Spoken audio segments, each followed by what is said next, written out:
So we have Karen North, who is moderating, who I don't know if many of you know that Karen is a nurse, Aaron Fairfax, Carmen Grady, who are just going to share what they wish they would have known. And this is also a time for you all to be able to participate in this conversation about this. And so I'm going to go ahead and just turn it over to them so that we can get going. Thank you all. Hi, everybody. I'm Karen North. I am a 5-year cervical cancer survivor. I'm also have a history of breast cancer. I'm medically retired RN, and I have lots of different things that I wish I had known. Erin, why don't you do a quick introduction of yourself as well? All right, sorry, I'm a little out of breath. I just had to run down my driveway and put my dogs away in like the last 5 minutes. All right. So my name's Erin. Erin, we can go to Carmen so you can catch your breath. It's okay. It's okay. We're good. So I'm 44 years old. I was diagnosed with cervical adenocarcinoma at 40. At the time, I was actually pregnant, had a miscarriage, and had to have a DNC. And then that's when they found the cancer. So it was quite a process, to finally come to the point, like, it's too deep. We have to do hysterectomy. So I had a radical hysterectomy. And I guess kind of the thing that I wish that I had known was how it was going to affect me mentally. And then also years later, because it was definitely not an easy recovery for me. It took me 6 months to get back to work. And I'm a very active person. In my former career, I was a firefighter. So I'm like very active. I'm a runner, and 6 months to get back to work, just from surgery. And then I also have interstitial cystitis. So I'm like up a million times a night going to the bathroom.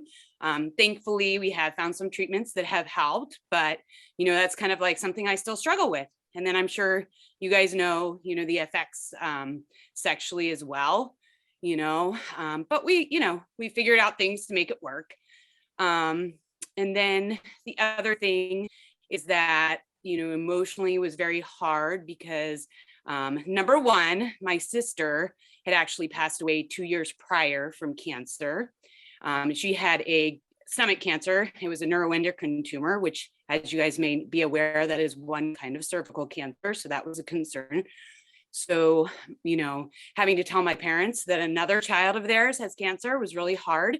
Then, going through the miscarriage, and then at 40, this is my last pregnancy kind of thing, not being able to be pregnant again.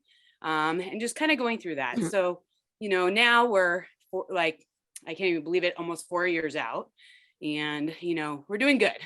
There are definitely things that I wish that I could change in my life, things that I had known or could have changed, years ago. But I would really like, if we could all try to advocate for women and men, anybody is at risk to get that not cervical cancer vaccine, but the Gardasil vaccine, because it is available up to age 45 now. And I think with COVID and everything else, it's really getting lost out there and nobody talks about it, but it's available up to age 45. And for me, that probably would have saved me. I was 28 and the vaccine had just become available, but wasn't available to me late at that time. And because of cost of my doctor and stuff. And a year later, I had abnormal cells. So I feel like, if we can continue to educate and advocate for people to get the vaccine up to age 45. And I guess lastly, I'll just say I'm a healthcare provider too.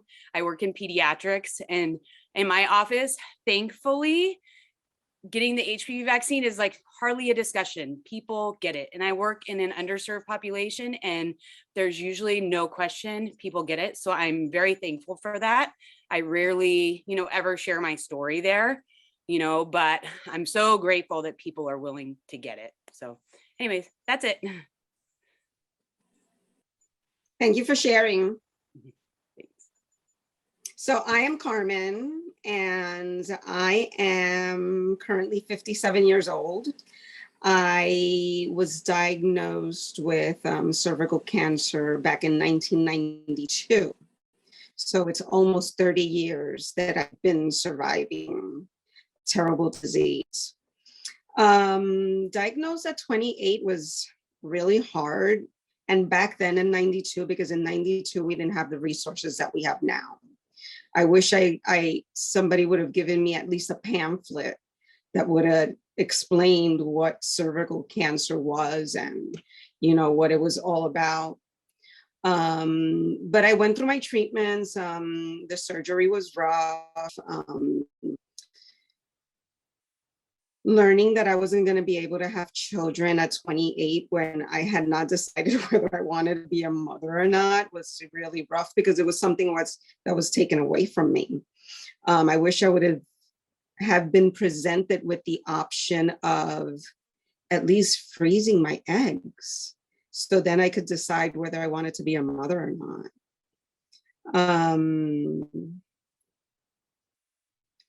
At 30-year survival rate, I would say that I've had a decent life and I've been able to be, I would say, somewhat healthy. It's now at the end, starting now that 30-year mark where side effects are really taking a toll. There's some side effects that we don't know that's going to happen to us. And when the doctor says, oh, but you had cervical cancer, this is why you're getting this. And I'm like, okay, why doesn't anybody talk about this? Another problem that I've had is that I had a doctor that, because back in 92, they wouldn't give you dilators. They wouldn't talk about, the sexual ramifications, that you're not going to be able to have sex afterwards. I had a doctor recently, maybe about 3 years ago, that just, signed me off and said, well, we can't do anything for you because you're already closed up. So, I wish that there were other ways of talking to us and giving us resources. I know that we have to advocate for each other and for ourselves. But I think some doctors, and I think it's more the seasoned doctors, they have like this mentality, like, no, this is it, we can't do anything for you, and they'll just write you off. The only thing that I wish that I would have known was that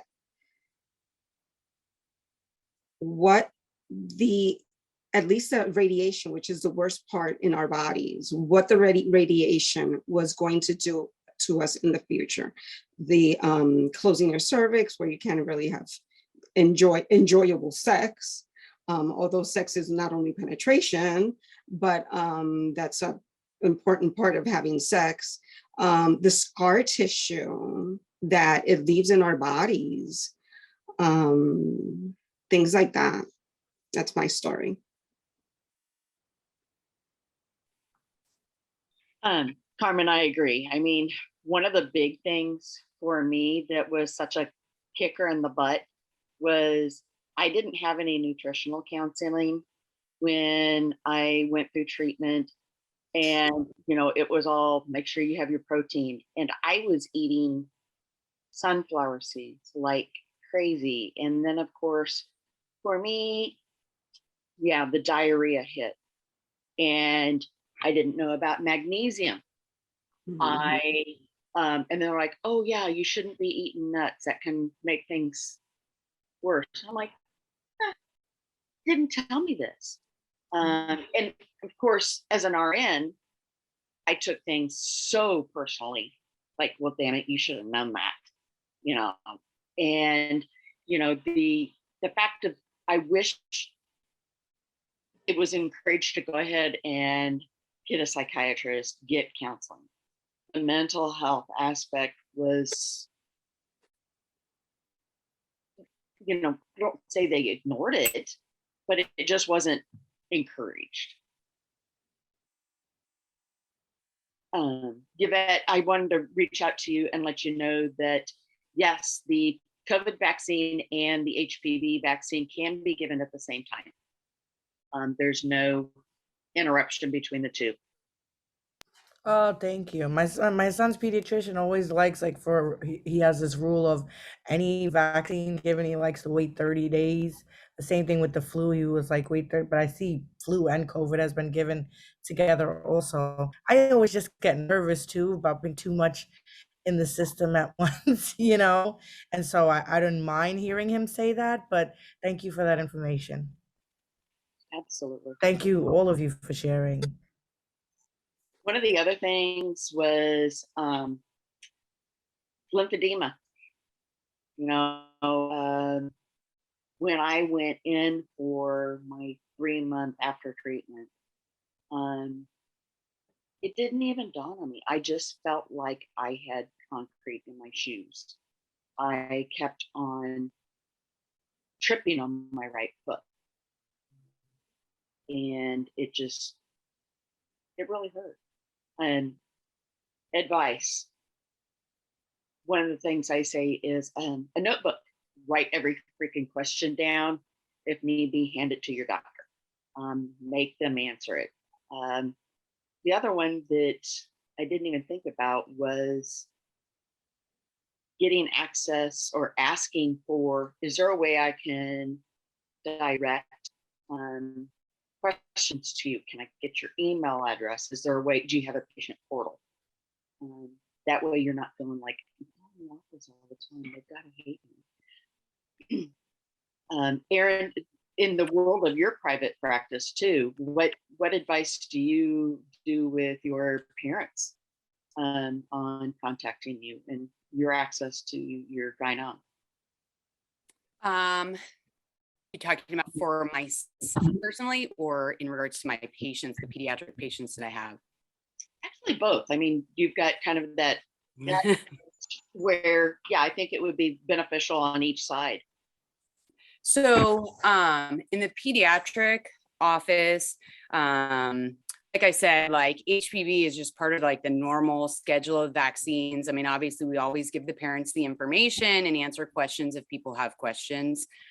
Again, like I'll rarely tell my story because I just don't think that's the place and the time, but sometimes people want to know, you know, what do I think about the vaccine? Why, you know, did I vaccinate my child? Would I vaccinate my child? And so, you know, and sometimes I'll tell kind of my story and why.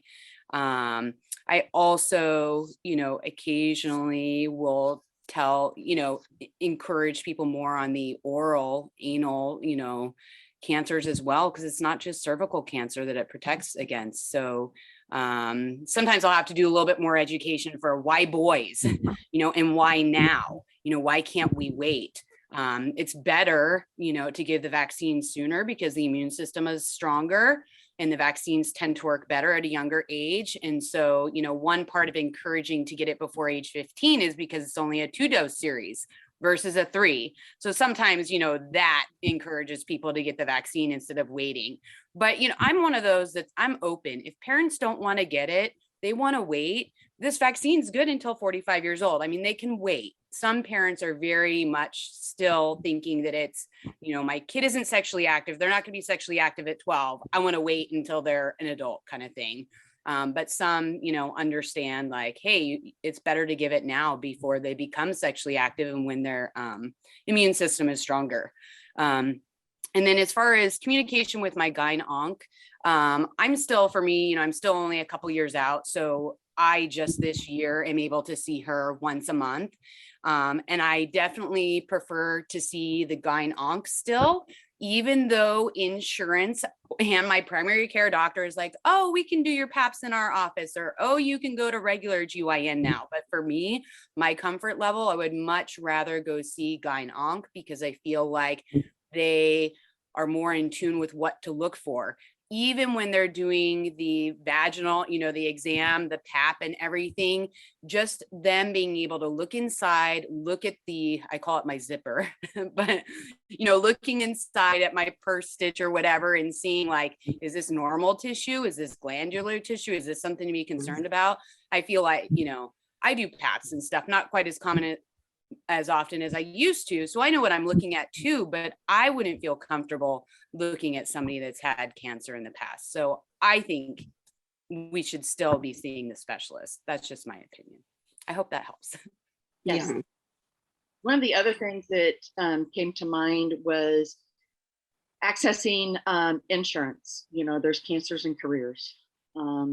Is there anybody else that has any questions that we can offer? My final thoughts are, don't hesitate to ask, be persistent. If they won't answer it, find somebody that will. Reach out to one of us. My final thoughts as well. Don't stop. Don't get discouraged. Keep going. Keep a positive attitude. And just try and turn over every stone that comes in your path. That's what I've done. And another thing that I normally do, Erin, you mentioned the gyn-onc. If I need to see a specialist, I want to go to a specialist that is specialized in oncology, because they will know, because it's already related to whatever comes after is related to the cervical cancer. So I need like a neurology. My urologist is a urologist oncologist, because he already knows that whatever I'm going through on the urology side, it's because of cancer. So that's my final thought.